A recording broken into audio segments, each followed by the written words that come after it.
Assalamu alaikum, back again to another vlog. This vlog is an ingredient prepping vlog as you have seen in the thumbnail. I am defreezing the ingredients needed for this week's prep. The prep menu is included in the last of the video. Do not skip and try to watch the complete video. Before getting into the video, I like to show you the cute gift I got to my kitchen. This peaceful video will take you to a complete relaxation and motivate you to mindful living. Look at the mug, looking so aesthetic.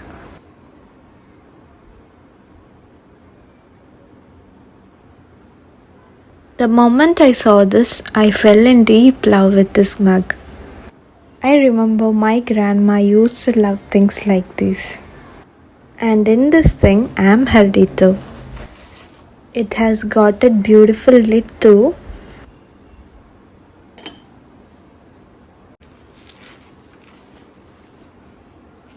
A golden spoon is also added in the kit.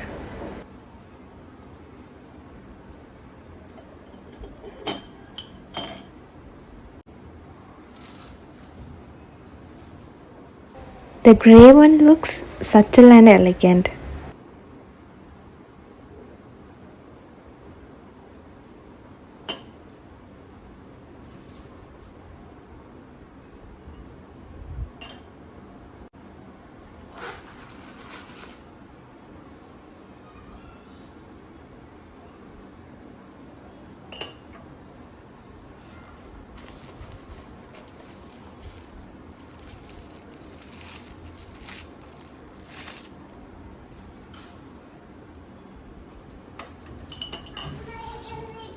And this woman who loves little things is impressed.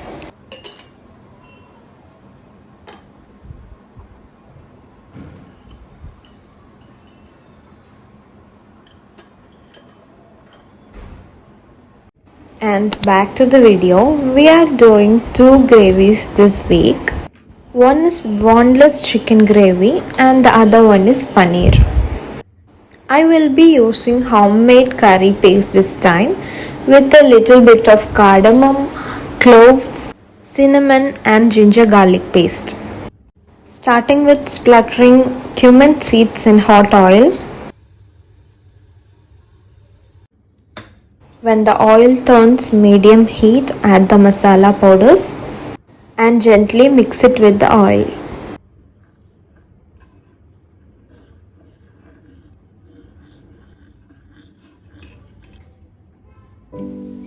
If you want the curry paste recipe, just check out in my old video.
Two gravies are ready for the week. And next I am marinating for the chicken salad, sandwiches or fries. Recently I have started incorporating a lot of salads to my diet. So some days I'll be just having chicken sandwiches and salads for lunch. I used this container because all the chicken dishes go into one plate. One portion is for salads. The other one for sandwiches, fries or chicken snacks. And the non-marinated for soups or chicken wraps. You can change this in the way you want.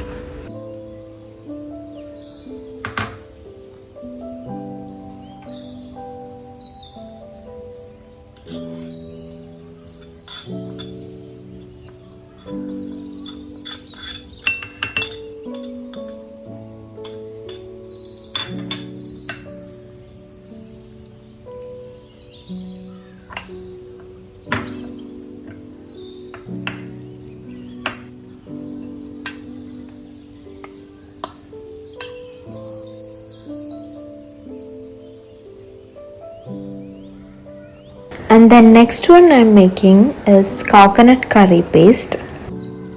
You can use this curry paste in almost all Kerala dishes. I will make more curry, plain tomato gravy or tomato drumstick gravy with it. Not only this, you can make potato, lady finger, dry fish or dry prawn curry with this. You can also use this paste in egg curries too. I usually make 1 or 2 coconut gravies in a week, so I am making a little.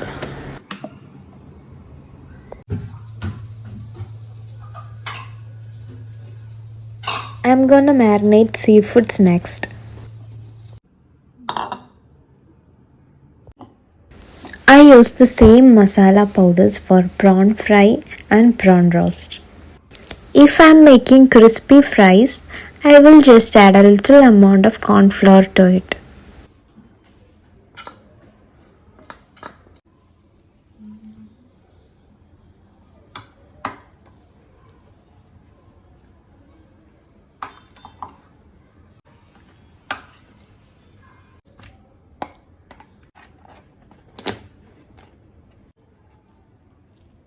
The next marination is squid and fish. I usually clean the seafoods in one day and marinate the next day. I have heard some people saying freezing the seafoods will reduce the taste. I don't think so because cleaning and cooking daily is not my thing. I try not to waste time in daily chores because investing time in more meaningful things makes your life easier and peaceful.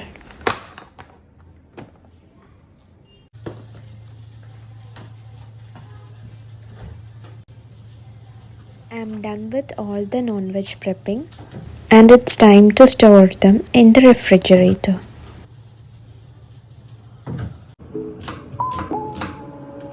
Every gravy needs onion and tomato. Every time while you cook, the chopping part is the most time consuming process. Why don't we prep it? Chopping onion and storing them produces a foul smell all over the refrigerator. I guess grinding them is the most convenient way. I use 4 cubes for a gravy. That's all a tiny family of 2 needs.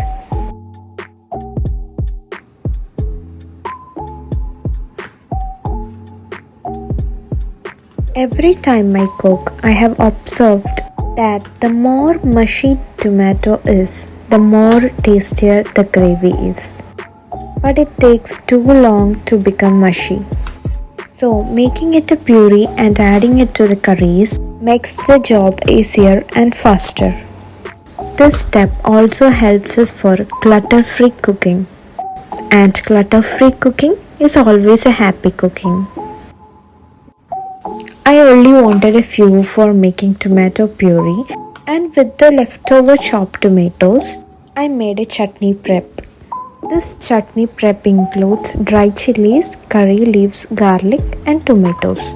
What you need to do is sort everything all together, grind it and splatter it with mustard seeds, curry leaves and a pinch of hing.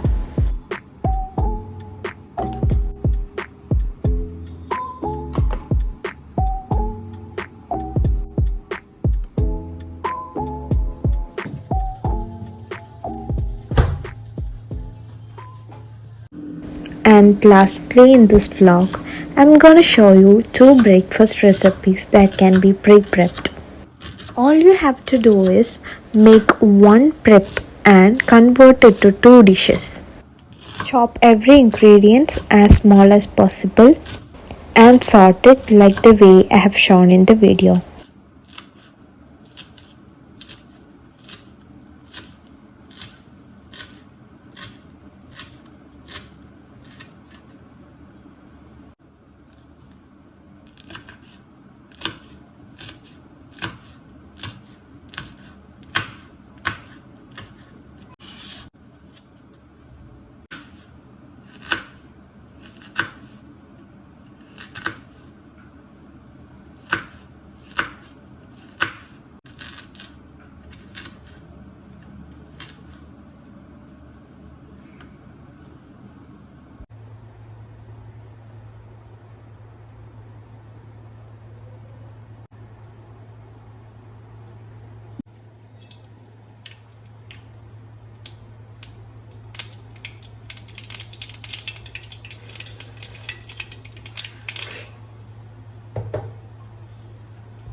In this stage, add semolina. Roast the semolina for 2 minutes and turn off the flame.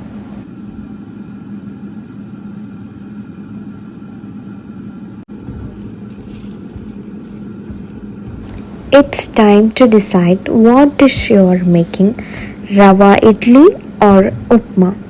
Cool the roasted mixture and store it in your refrigerator in an airtight box. If you are making upma, add salt and mix with hot water to your desired consistency. And for rava idli, follow the steps I have shown in this video. 1 cup of rava makes 7 to 8 idlis. And 1 cup of rava needs 1 cup of curd and 1 cup of water. Add salt to the curd water mixture and add curry leaves and coriander leaves too.